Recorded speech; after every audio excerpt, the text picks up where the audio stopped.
자, 이제 사도행전 2장 1절에서 13절까지의 사건을 오늘로써 세 번째 읽었습니다. 그래서 이 성령이 임한 사건을 기록한 이 구절을 세 번째 읽었으니까 이제 대략 성령이 임하실 때 어떤 일들이 있었는지, 이것이 어떤 의미인지 우리가 좀 가닥을 잡았다고 말할 수 있겠습니다. 자, 제일 처음에 우리가 확인했던 것은 이 성령이 임하시는 모습을 보고 성령이 어떤 분이냐 하는 것이었습니다. 그래서 성령이 임하시는 모습을 누가는 처음에는 청각적으로 표현하죠. 급하고 강한 바람 같은 소리가 있었다. 자, 그 다음에는 시각적으로 표현하죠. 그 급하고 강한 바람 같은 소리가 마치 불의 혀처럼 각 사람 위에 임했다. 그래서 큰 소리, 불, 이런 것들이 하나님이 성령이 임재하는 모습이었습니다. 이것은 말씀드린 것처럼 출애굽기에서 하나님이 시내산에서 임재하신 모습과 같다라고 했죠. 그래서 누가는 의도적으로 구약시대 출애굽기에서 시내산에 임재하신 하나님의 모습을 성령이 임재하는 모습으로 표현한 것입니다. 그래서 여기서 말하고 싶은 건 무엇이냐면 성령은 하나님이다라고 하는 거예요. 그래서 구약시대 시내산에 임했던 그 하나님이 오늘 오순절에 성령으로, 거룩한 영으로서 우리 각 사람 위에 임하셨다라고 하는 얘기를 하고 싶은 거예요. 그래서 성령은 능력이 아니라 어떤 초월적인 에너지가 아니라 바로 우리에게 영으로 오신 하나님이다. 그러니 우리가 성령을 어떤 하나님 이외의 다른 것으로 생각해서 능력이라던가 어떤 에너지라던가 어떤 초월적인 또 다른 영이라던가 이렇게 생각해서는 안 된다라고 말씀을 드렸습니다. 자, 그 다음에 성령이 임하시면 방언을 하게 되었는데 그 방언을 통해서 땅 끝에서 온 여러 사람들이 이제 복음을 듣게 됩니다. 자, 그래서 사도행전 1장 8절이 성령이 임하시면 이제 사도들이 땅 끝까지 가서 복음의 증인이 된다고 말씀을 하셨는데, 그것은 다만 사도들에게만 맡겨진 일이 아니고 사도들이 다 하는 일이 아니고 성령이 하시는 일이라고 말씀드렸죠. 그래서 땅 끝까지 복음이 전파될 때 가장 큰 역할을 했던 사람이 마치 사도 바울인 것처럼 보이지만 실제로 성령이 임함과 동시에 땅 끝에부터 온 모든 사람들이 복음을 영접하고 그리고 자기들이 살던 곳으로 퍼져나갔기 때문에 이 사도행전 안에서 복음이 전파되는 역사 속에서 사도 바울은 하나의 도구일 뿐이지 그가 주인공은 아니었다라고 말씀드렸습니다.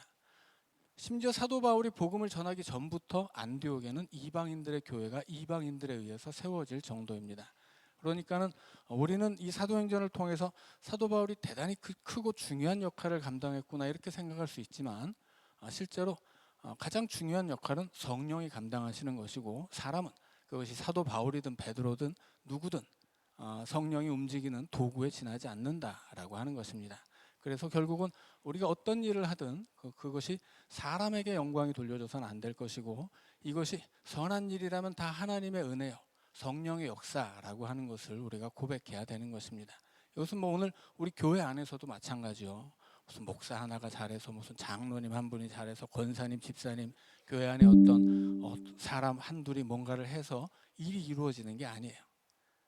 그래서 우리 안에 이루어지는 선한 일들은 다 성령의 역사입니다. 자, 그것을 우리가 고백할 수 있어야 한다는 것이고, 오늘 세 번째 시간입니다.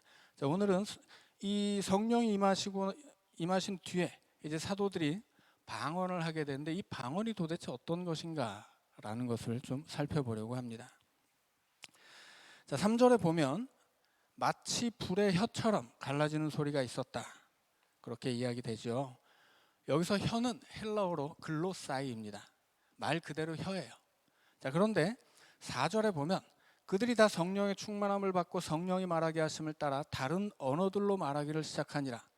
여기서 4절에 나오는 다른 언어라고 할 때 이 언어가 헬라어로 글로사이스입니다. 마지막 S는 복수일 때 붙는 S예요. 자, 무슨 뜻이에요? 직역하면 마치 불의 혀처럼 갈라지는 것들이 그들에게 보였는데 4절로 오면 성령이 말하게 하심을 따라 다른 혀들로 말하니라, 이거예요. 자, 그러니까는 앞에 3절에 나온 불의 혀처럼 갈라지는 것을 보았다라고 말할 때 뭐 이렇게 뭐 예를 들어서 뭐 불의 혀라고 표현하지 않고 이게 뭐 각 사람에게 갈라지는 것이니까 뭐 이런 것을 뭐 어떤 나무의 가지로 표현할 수도 있었을 테고 뭐 여러 가지 다른 말로도 표현할 수 있었을 텐데 굳이 불의 혀라고 표현한 이유는 뒤에 또 혀가 나오기 때문이에요. 이제 성령이 마치 불의 혀처럼 이 땅에 임하고 그 불의 혀 같은 불의 혀처럼 보이는 성령 임한 사람들이 다른 혀로 말하기 시작했다. 이렇게 기록되어 있는 것입니다. 자, 그러니까 방언이라고 하는 건 뭐? 그래서 이 방언을 4절은 성령이 말하게 하심을 따라 하는 언어라고 이야기하는 거예요. 성령이 불의 혀 같은 것이고 그 불의 혀 같은 성령이 임하자 사람들은 이 120명의 120문도는 다른 혀로 이야기하기 시작했다라고 하는 거죠. 그래서 이 방언이 여기서 나오는 방언이라고 하는 것이 성령이 말하게 하시는 것이고 성령을 통해서 말하는 것이라 이 4절에 나오는 언어라는 말이 혀라는 뜻이라는 걸 알면 사도행전이 굉장히 좀 문학적으로 이것을 표현하고 굉장히 이 한마디 한마디가 의미심장한 말을 사용하는구나라고 하는 걸 알 수가 있습니다. 자, 그래서 불의 혀처럼 보이는 성령이 임하자 이제 120명의 제자들은 각각 다른 혀로 말하기를 시작합니다. 그것은 인간의 혀가 아닌 거죠. 성령이 주신 영적인 혀예요. 성령이 임하자 그 영적인 혀에서 나오는 말들이 방언인데 이 방언의 결과는 어떤 거예요? 이것은 아무도 모르는 그런 언어가 아니고 세계 각처에서 찾아온 사람들이 저마다 자기들 지방의 언어로 듣는 방언이었습니다. 자, 그래서 이 성령이 임하고 사람들이 성령이 임한 120문도가 이제 그 성령이 주시는 다른 혀로 말하기 시작하자 세계 각처에서 온 사람들이 자기들의 언어로 듣고 야, 이게 도대체 어떤 일이냐? 11절에 보니까 우리가 다 우리의 각 언어로 하나님의 큰 일을 말함을 듣는도다. 자, 이렇게 이야기합니다. 자, 여기서 우리가 알 수 있는 것은 성령이 임해 자, 이제 오순절 방언이라는 게 어떤 것이냐라고 할 때 자, 일단 특별히 우리가 방언에 오순절이라고 하는 말을 붙여야 되는 것이 사도행전 안에서도 방언이 여러 차례 나오지만 다 똑같은 방언은 아니에요. 오순절에 성령이 임했을 때 나온 방언과 예를 들어서 베드로가 고넬료의 집에 가서 집회를 인도하고 기도해 주었을 때 성령이 임한 뒤에 나오는 방언 그것이 다릅니다. 그리고 서신서에서 예를 들어 이제 고린도 전서 같은 바울의 서신서에 나오는 방언도 또 달라요. 그래서 성경 안에는 대략 3종류의 방언이 있다고 말할 수 있습니다. 사도행전 안에 오순절 방언이 있고요. 그 이후에 방언이 있습니다. 자, 오순절 방언은 이것은 각 지역의 언어예요.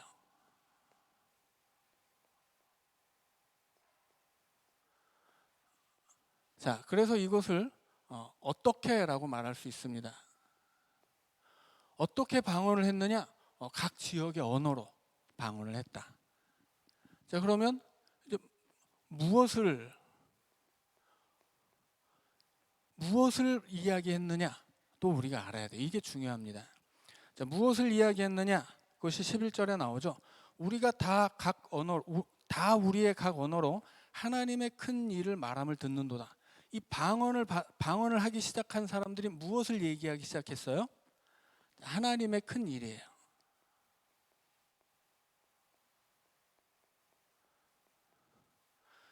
자, 하나님의 큰 일이 무엇이겠습니까? 자, 이것은 사도행전 1장 8절을 참고하면 알 수 있습니다. 사도행전 1장 8절에서 예수님이 뭐라고 말씀하세요? 성령이 너희에게 임하시면. 자, 지금 성령이 임했죠. 성령이 임하시면 너희들은 권능을 받고 예루살렘과 온 유대와 사마리아와 땅끝까지 이르러 내 증인이 되리라. 자, 증인이라고 하는 말은 무슨 뜻입니까? 증인은 증언하는 사람이에요. 뭘 증언합니까? 이 사람들이 성령이 임하면 제자들이 뭘 증언해요? 나 이 말씀을 하신 나죠. 예수 그리스도예요. 이 사람들이 증언하는 건 뭐냐면 예수 그리스도예요. 지금 성령이 임하고 성령이 다른 혀를 주셔서 방언을 말하게 하니까 세계 각처의 사람들이 그 말을 알아듣는데, 그 세계 각처에 알아듣는 그 온 사람들에게 알아듣도록 무슨 말을 하고 있느냐?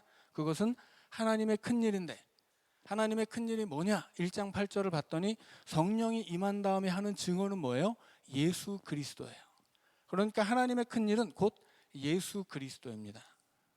예수 그리스도를 통해, 정확히 말하면 예수 그리스도를 통해 우리를 구원하신다는 이야기죠.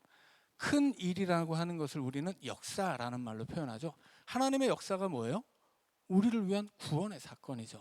그 구원의 사건을 감당하시는 분이 예수 그리스도이고, 성령이 이 땅에 임하시면 그 성령을 받은 사람들은 저마다 예수 그리스도를 증언하는 사람이 되는데, 이제 성령이 실제로 임해서 120명의 문도들이 이제 이 방언으로 말을 하는데, 사람들이 그 말을 듣고 뭐라고 해요? 우리가 하나님의 큰 일을 듣는도다,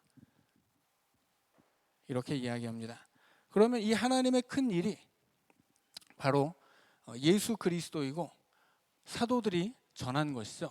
자, 그렇다면 지금 이 하나님의 그 세계 각처에서 온 사람들이 들은 하나님의 큰 일이 예수 그리스도라고 할 때, 지금 방언을 통해 세계 각처의 사람들에게 예수 그리스도를 증거하고 있는 사람들은 누구예요? 이것은 120명의 문도입니다. 120명의 제자들이죠. 우리 흔히 이제 120문도라고 이야기하는데, 자, 그래서 우리가 2장 13절 이후로 넘어가면 베드로가 지금 복음을 전해요. 근데 베드로가 복음을 전하는 그 이유는 뭐냐면, 마지막에 13절에서 어떤 이들이 조롱하여 그들이 새 술에 취했다, 이렇게 이야기합니다. 세계 각처에서 온 사람들은 다 놀랐어요. 왜냐하면 이 세계 여러 땅 끝에서 온 사람들인데 자기들의 언어로 들으니까, 야, 이거는 뭐 대단히 놀랍고 당황스러운 일이다, 이렇게 이야기하는데, 그 사람들이 아닌 사람들, 또 다른 사람, 또 어떤 이들은 누구겠습니까? 이들은 예루살렘 주민들이에요. 세계 각처에서 온 순례객들은 다 놀랐어요. 그런데 또 다른 사람들은 누구예요? 예루살렘에 있는 또 다른 사람들은 원래 예루살렘에 살던 사람들입니다. 그들은 누구예요? 예수님을 죽인 사람들이고 이후에는 스데반을 죽일 사람들입니다. 그러니까 복음의 적대자들이 있었다라고 하는 거예요, 예루살렘에. 그들이 사도들에게 성령이 임하고 세계 각처의 언어로 복음을 전하자 세계 각처에서 온 사람들은 놀라고, 이게 하나님의 역사로구나, 당황스러워하기도 하고 놀라기도 했는데, 예루살렘에 살던 이 복음의 적대자들은 조롱한 거예요. 술 취한 것들이다, 저것들이 아침부터 술을 먹는구나. 지금 베드로가 지금이 제3시인데 너희들 생각과 다르다. 제3시는 아침 9시예요. 야, 우리가 아침 9시부터 술 먹고 지금 헛소리를 하겠느냐, 이런 얘기죠.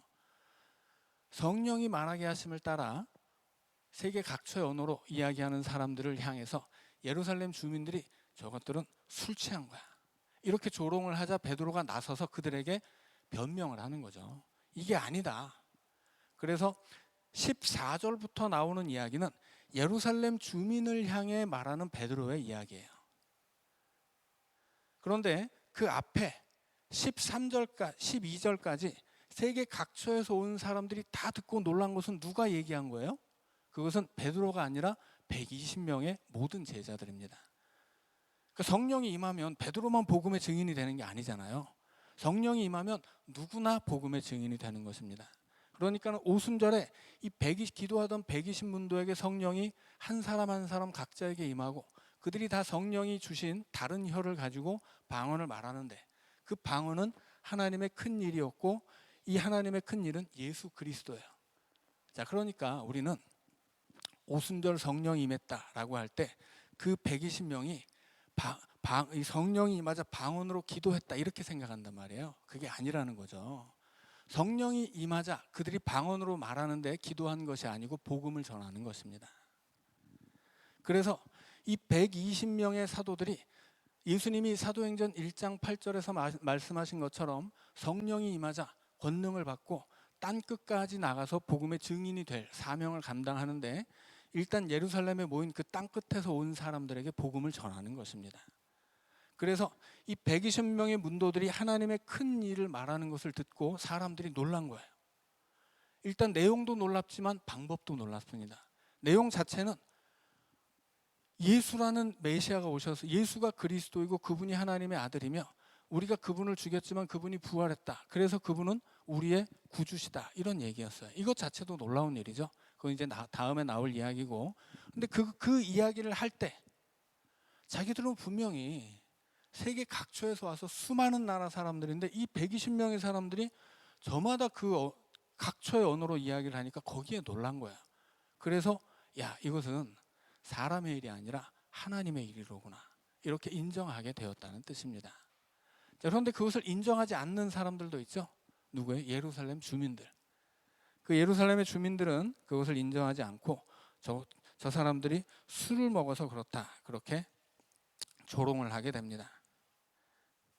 자, 그럼 이제 이 대목에서 우리가 사도들이 전했던 복음이 무엇인지도 좀 확인을 할 필요가 있습니다.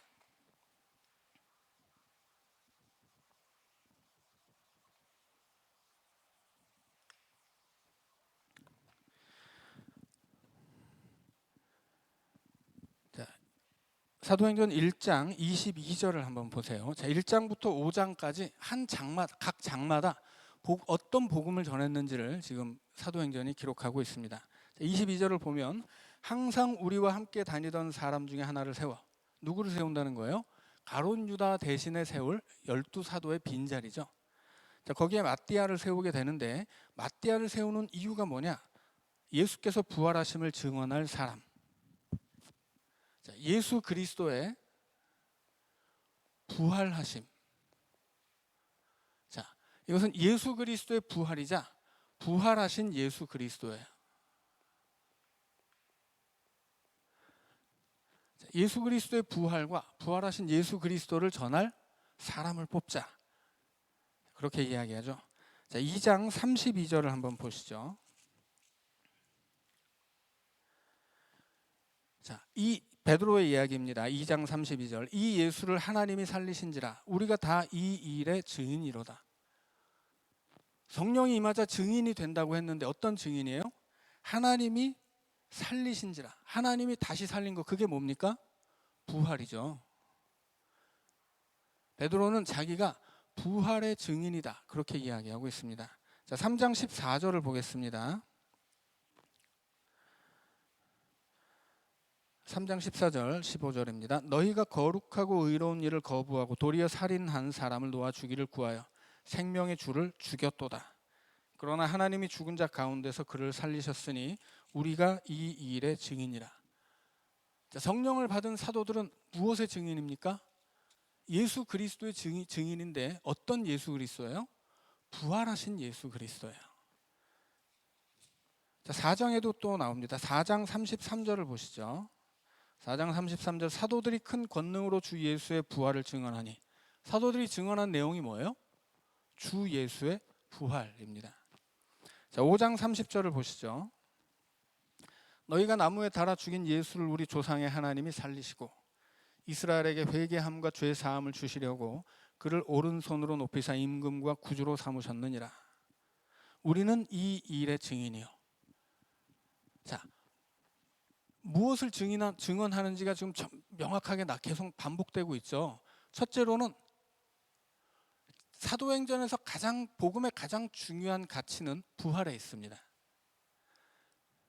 자, 복음서를 보면 복음서와 바울의 서신서에서 가장 중요한 복음의 가치는 무엇이냐면 십자가예요. 그런데 사도행전은 부활이에요. 그럼 이게 다르냐? 다르지 않습니다. 그럼 이제 우리가 복음이 뭐냐를 알아야 돼요.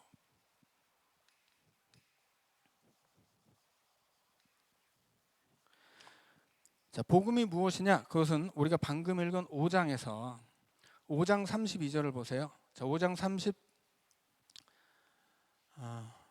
30절부터 읽어보죠. 너희가 나무에 달아 죽인 예수. 나무에 달아 죽였다라고 하는 건 나무에 달아 죽인 예수는 예수 그리스도의 십자가를 이야기하는 거죠. 말씀드린 것처럼 우리에게 가장 익숙한 복음의 핵심은 바로 십자가예요. 왜냐하면 복음서가 이것을 강조하고 바울 서신도 이것을 강조하기 때문입니다. 그래서 제일 익숙한 것은 십자가예요. 자, 그 다음에 사도행전은 뭘 강조한다고요? 사도행전은 부활을 강조합니다. 사도행전은 계속 우리는 부활의 증인이다, 부활의 증인이다, 부활의 증인이다 5번을 이야기하죠. 자, 그 다음에 5장 우리가 방금 읽은 말씀에서 중요한 말씀이 있습니다. 이스라엘에게 회개함과 죄 사함을 주시려고 그를 오른손으로 높이사 임금과 구주로 삼으셨느니라.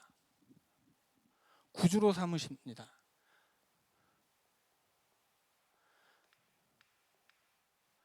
자, 세 번째 복음의 중요한 내용은 예수 그리스도가 우리의 구주가 되셨다 하는 것입니다. 우리가 구주라고 할 때 구주는 구원의 주인이란 뜻이죠.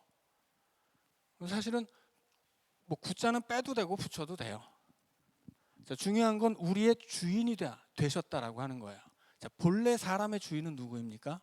본래 사람의 주인은 죄악의 권세예요. 사람은 죄인이기 때문이죠.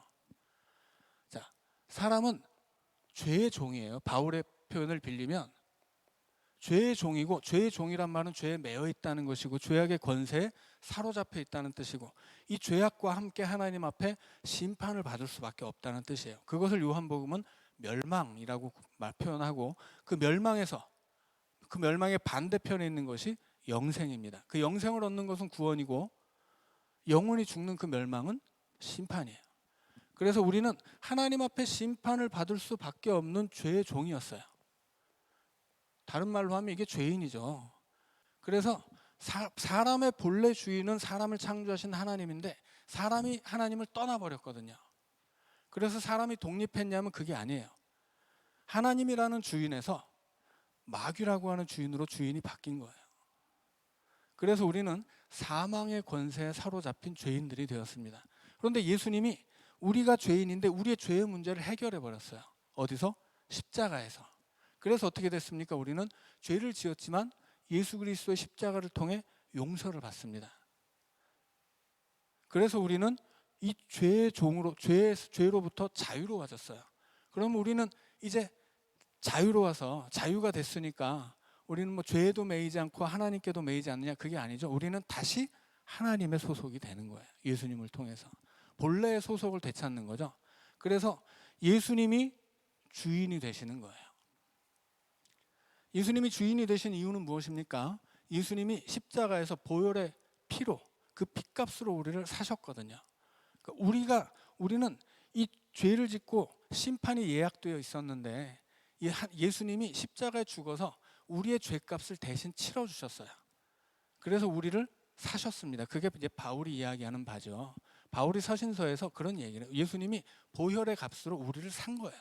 우리는 그래서 원래 죄에 소속되어 있다가 예수님이 우리를 피값으로 샀기 때문에 예수님에게 소속이 된 겁니다. 그래서 우리는 예수님의 종이 되는 거예요. 그래서 예수님이 우리의 주인이 되신 것이고, 이것을 가능하게 한 것이 예수님의 십자가와 부활이에요.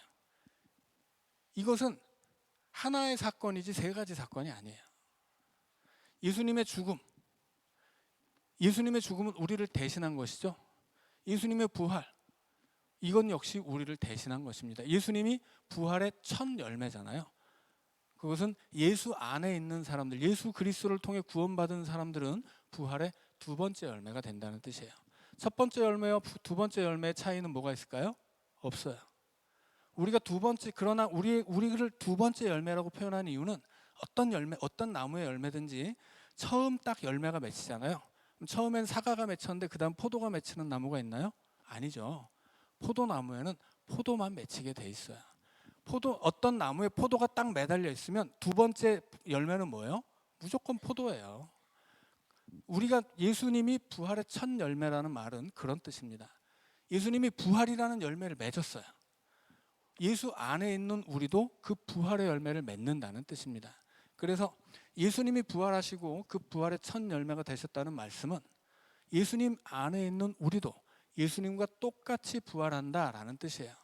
그것을 가능하게 하는 것이 예수님의 십자가이고, 예수님의 십자가를 통해서 우리가 용서받고 죄의 권세에서 해방되었기 때문에 이제는 예수님이 부활하신 그 부활의 생명을 우리가 얻는 거예요. 그것이 요한복음의 표현에 의하면 영생이죠. 그 영생을 얻어서 그 영생을 얻게 되고 예수님의 십자가에서 우리가 하나님의 자녀가 되어서 부활의 생명을 받게 되고 우리는 예수 그리스도를 예수님이 우리의 주인이 되시는 거예요. 그래서 십자가에서 죽으신 예수님이 부활하시고 우리의 주인이 되시는 것, 이것이 하나로 엮여서 우리를 위한 구원의 사건이 되는 것입니다. 그래서 구원이라고 하는 것은 십자가에서 용서받는 것으로 끝나는 게 아니에요. 십자가에서 우리가 용서받았기 때문에 이제 멸망할 죄인이 영생을 얻는 겁니다. 그게 부활이죠. 그래서 십자가에 용서받은 사람들은 당연히 부활하신 예수님을 통해 부활의 영원한 생명을 얻는 거예요. 그러니까 십자가만 구원이 아니고 십자가를 통해 얻게 되는 영원한 생명, 그 영생이 구원의 또 다른 이름입니다. 그리고 거기서도 끝나는 게 아니죠. 십자가에서 우리를 용서하신 예수님, 그로 인해 우리에게 참 생명을 주셨다면 우리는 이제부터는 죄의 소유가 아니라 예수님의 소유가 돼서 예수님이 우리의 주인이 되시는 거예요. 그래서 구원이라고 하는 것은 십자가와 부활과 예수 그리스도의 구주 되심이 하나로 엮어질 때 이것을 구원이라고 말하는 것입니다. 그런데 성경은 3가지건 10가지건 어떤 사건을 이야기할 때 특징적인 것 하나를 내세워서 설명을 하지 이걸 하나하나 다 설명하지는 않아요. 그러니까는 복음서나 서신서가 십자가를 강조한다고 해서 십자가만 구원인 게 아니라고 하는 거죠. 복음서가 말하는 십자가는 당연히 부활과 예수 그리스도의 구주 되심을 전제하고 있는 거예요. 사도행전에서도 부활을 강조하고 있어요. 우리는 부활의 증인이다. 그렇다고 해서 십자가를 전하지 않습니까? 아니죠. 십자가를 전해요. 예수님의 구주 되심을 전하지 않습니까? 아니죠. 주 예수를 믿어라. 예수님이 주인이에요.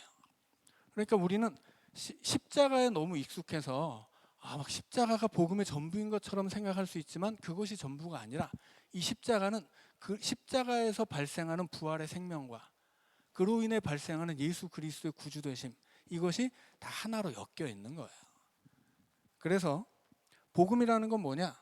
십자가와 부활과 예수 그리스도의 구주 되심을 하나로 딱 묶어 놓으면 그게 구원이 되는 것이고 그것이 우리에게 허락되었다라고 하는 기쁜 소식이 복음이에요. 그래서 사도들이 성령이 임하자 이제 예수 그리스도의 증인이 되는데 뭘 증언합니까? 예수 그리스도가 우리를 위해 십자가에 죽었다. 그래서 우리는 죄로부터 자유다. 사망으로부터 자유다. 이제는 죽음에 쏘는 것은 우리와는 상관이 없다. 그래서 우리는 예수 그리스도가 얻으신 그 부활의 생명을 우리도 얻는다. 그렇기 때문에 우리에게 예수 그리스도는 영원한 주인이다 라고 하는 것입니다. 이게 구원이에요. 그리고 이 성령이 임하자 방언을 말하기 시작한 사람들이 증언한 복음이 바로 이것입니다. 그래서 사도행전 5장에서 이 3가지를 다 이야기하고 있죠. 지금 너희가 나무에 달아 죽인 예수, 십자가에 죽으신 예수님이 그분이 부활하셨고 또 그래서 그분이 우리의 구주가 되셨다. 이 얘기를 하고 있거든요. 그래서 성령이 임한 다음에 이제 발생하는 사건을 좀 정리를 해보면 성령이 임할 때 성령이 임하는 모습 자체는 그 성령이 바로 시내산에 임했던 그 하나님이다. 그 하나님이 영으로 임하신 것이다. 이걸 설명하는 거예요. 자, 그런데 사도행전은 누가복음과 짝이라고 말씀드렸죠. 전편이 누가복음이고 후편은 사도행전이에요. 전편에선 누가 나와요? 전편에선 예수님이 나와요. 예수님은 누구입니까? 하나님의 아들이죠. 하나님의 아들이라는 뜻은 저희 집에 최지온이라는 아들이 있듯이 제가 지온이를 낳은 것처럼 하나님이 예수님을 낳았다. 그런 뜻이 아니에요. 자, 하나님의 아들. 이것은 사람의 아들. 이것과 같은 방식의 표현입니다. 사람의 아들은 뭐예요? 당연히 사람이죠. 사람의 아들은 개가 아니죠. 사람의 아들이면 무조건 사람이에요. 본질적으로 똑같은 거죠. 하나님의 아들이라는 말은 그런 뜻이에요. 하나님의 아들은 하나님이 예수님을 낳았다 그런 뜻이 아니고 그렇게 오해를 하면 예수님은 하나님만 못한 신이 되잖아요. 그러면 삼위일체라는 게 없죠. 이 초대교회 시절부터 이미 모든 교회, 세계 각지의 모든 교회 지도자들이 모여서 삼위일체를 인정하지 않는 것은 기독교가 아니다. 그것은 무조건 이단이다라고 정해놨어요. 기독교의 역사 2000년 기독교 역사 안에서 삼위일체를 인정하지 않는 것은 기독교가 아니다라고 못을 받고 기독교가 시작을 했어요. 그러니까 우리가 예수님을 하나님보다 못한 신, 제2의 신으로 격화시키면 우리는 이단이 되는 겁니다. 그건 기독교가 아니에요. 자, 하나님의 아들이라는 뜻은 사람의 아들이 사람인 것처럼 하나님의 아들이면 하나님이라는 뜻이에요. 그래서 예수님 자신이 사람들 앞에 내가 하나님의 아들이라고 얘기했을 때 사람들의 반응이 뭐였냐면 돌로 죽이려고 했어요. 그것은 신성 모독이기 때문이죠. 하나님의 아들은 하나님이기 때문에 자기를 하나님이라고 말하는 사람은 돌로 죽여야 되는 것이 그 시대의 율법이었어요. 그래서 하나님의 아들은 누구예요? 이것은 하나님이죠. 요한복음 1장을 보면 독생하신 하나님이라고 표현합니다. 그래서 예수님이 이 땅에 하나님의 아들로 오셨는데 그것은 하나님이 보낸 또 다른 하나님 아들이 있다 이런 뜻이 아니고 하나님이 구약 시대에 이스라엘이 섬기고 우리가 아는 그 세상을 창조하신 하나님이 이 땅에 사람이 되어 태어나셨다. 그래서 요한복음 1장 18절은 예수님을 독생하신 하나님이라고 표현합니다. 여기서 독생자, 독자라는 뜻이죠. 독자라는 뜻은 유일하다는 뜻이에요. 이 세상에 예수님 말고 다른 하나님은 없다라는 뜻입니다. 그런 뜻에서 독생자라는 말을 쓴 것이지 우리 흔히 우리 인간관계에서 외아들 이렇게 말하는 거랑은 전혀 상관이 없는 거예요. 그러니까 이게 한국말을 너무 이렇게 깊이 고민하지 않고 쉽게 생각해 버리면 하나님의 외아들 뭔가 이렇게 우리 인간관계 속에서 어떤 아들과 아버지 관계를 생각하는 분들도 있는데 절대 그런 뜻이 아니에요. 이 복음서에서 예수님을 하나님의 아들이라고 부르는 이유는 사람의 아들이면 사람이듯이 하나님의 아들은 하나님이라는 뜻입니다. 그래서 예수님을 향해 하나님이라고 고백하는 말이 하나님의 아들이라는 뜻이에요. 이 말이에요. 그래서 마태복음 1장에서는 이 예수님에게 두 가지 이름이 있죠. 하나는 예수, 자기 백성을 죄에서 구원한다라는 뜻이고 그 다음은 임마누엘이에요. 하나님이 자기 백성과 함께 있다라고 하는 뜻이죠. 마태복음 1장이 말하는 건 뭐냐면 이 땅에 아기로 태어나신 예수님이 지금 여기 있는데 이 아기가 정말 사람의 아기로 오셨기 때문에 너무 연약해 보이고 작고 아무것도 아닌 것처럼 보이지만 이 아기가 하나님이다. 이 아기가 우리가 믿는 하나님, 우리와 함께 하기 위해 오신 하나님이다. 그 얘기를 하는 거예요. 그게 임마누엘이라는 이름의 뜻입니다. 그래서 임마누엘은 아기로 오신 예수님의 정체예요. 그리고 예수님은 우리 곁에 우리와 함께 계신 우리와 함께 있기 위해 사람이 되어 오신 예수님의 우리와 함께 있기 위해서 오신 사람이 되신 하나님의 목적을 얘기해 주는 거죠. 그러니까 이 아기가 우리와 함께 계신 하나님인데 왜 아기가 되어 오셨어요? 죄인을 구원하려고. 그래서 예수는 임마누엘의 목적이고 임마누엘은 예수 그리스도 예수님의 정체예요. 그래서 하나님의 아들이라는 말은 절대 다른 의미는 아무것도 없고 이분이 하나님이다라는 뜻이에요. 그래서 구약의 하나님이 신약으로 오면 요한복음이 표현한 것처럼 말씀이 육신이 되어 오신 것입니다. 그걸 우리는 성육신이라고 표현하죠. 성육신 하신 하나님은 사람이 되어 예수의 이름으로 오신 하나님이에요. 그 하나님이 그 성자 그래서 예수의 이름으로 오신 그 하나님이 십자가에서 우리의 구원을 완성하시고 부활의 첫 열매가 되신 다음에는 하늘로 승천하셔서 하나님 우편에 앉으시죠. 하나님의 자리와 권세를 되찾았다는 이야기예요. 그 이후에 어떻게 하십니까? 다시 이번엔 영으로 오시는 거예요. 그래서 이번에는 영으로 오신 하나님이 시내산에 임하셨던 그 모습으로 오순절에 그 마가의 다락방에 120문도 위에 하나씩 그렇게 임재하셨다라고 하는 걸 말하는 겁니다.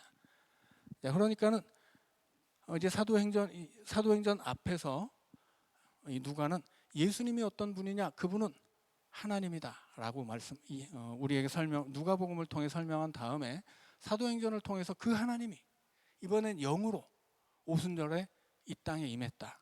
그리고 그때 120명뿐만 아니라 그 이후로도 예수를 그리스도로 믿는 사람들의 각 사람 머리 위에 그렇게 임하는 것이다. 이렇게 설명을 하는 것입니다. 자, 그래서 우리는 이 사도행전 2장에서 성령이 임재하는 모습을 통해서 이 하나님이 바로 신의 산에 임했던 그 하나님이고, 그 하나님이 이번엔 영으로 오셔서 우리 각 사람 위에 오시는구나. 그렇다면 하나님이 구약시대에는 간접적으로밖에 올 수가 없고, 하나님을 만나는 사람은 다 죽었기 때문에 간접적으로 오셔서 어떤 이 성전으로 혹은 율법으로 그렇게 자기를 계시하셨는데, 그 하나님이 예수님 이 신약으로 오면 예수님 예수의 이름으로 직접 오셔서 우리 곁으로 오셨고, 이제는 오순절에는 성령으로 우리 안에 오시는구나. 그렇다면 하나님은 멀리서부터 가까이, 우리가 범접할 수 없는 거룩한 하나님으로부터 우리 안에 임하시는 성령으로 그렇게 우리와 함께 하시는 분이구나 라는 걸 알 수 있습니다. 그래서 제가 늘 말씀드리는 것처럼 성경이 말하고 싶은 것, 성경 안에서 하나님이 우리에게 원하시는 것은, 가장 원하시는 것, 그 궁극적인 목표는 딱 하나예요. 그것은 우리와 함께 있는 것입니다. 우리와 함께 있기 위해서 하나님이 율법으로 기록되셨고, 우리와 함께 있기 위해서 하나님이 언약궤 위에 속죄소 위에 앉으시는 거예요. 그 하나님이 우리와 함께 있기 위해서 임마누엘 예수 그리스도로 성육신하신 것이고, 그 하나님이 우리와 함께 있기 위해서 지금 영으로 각 사람 안에 임하신 것이고, 그 하나님이 우리와 함께 있기 위해서 인생을 마친 사람들을 영생으로 이끌어서 하나님 나라로 불러서 영원히 함께 있는 것입니다. 그래서 우리를 향한 하나님의 목표는 뭐냐? 그것은 함께 있는 거예요.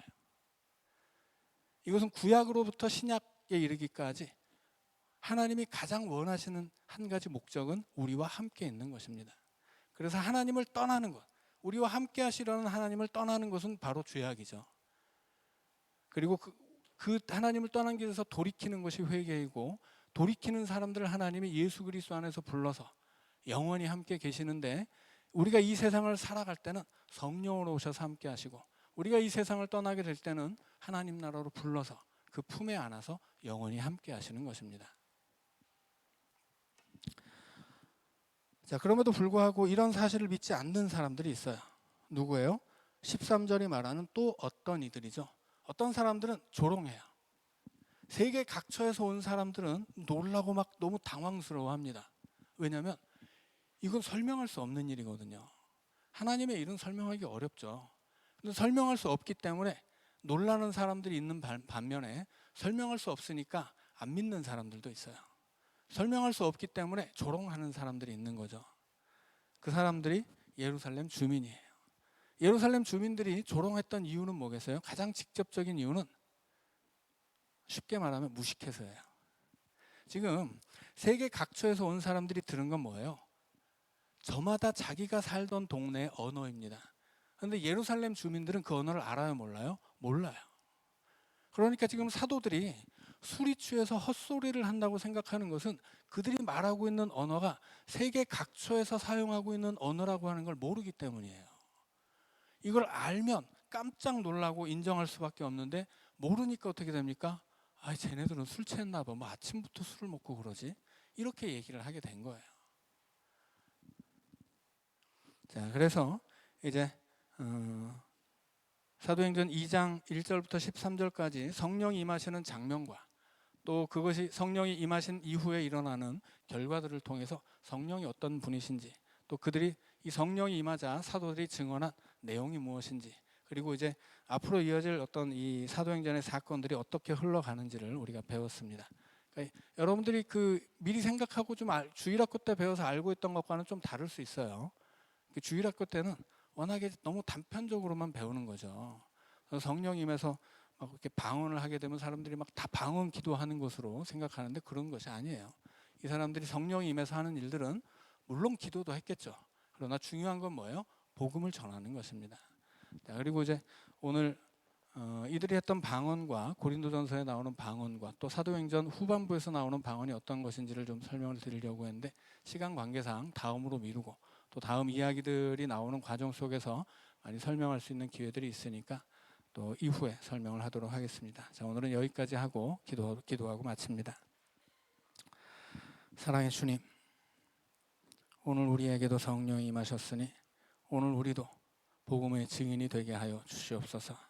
사도들은 방언을 통하여 복음을 전했지만 오늘 우리는 우리의 선한 삶을 통하여 복음 전하기를 원합니다. 우리의 언어와 행실이 주님 성령의 역사로 인해 일어나는 것이 되게 하시고 우리의 말과 행실을 그 선한 삶을 통하여 복음이 증거되고 우리가 그렇게 복음의 증인으로 살아갈 수 있도록 우리로 성령의 충만한 삶을 살게 하여 주시옵소서. 예수님 이름으로 기도하옵나이다. 아멘.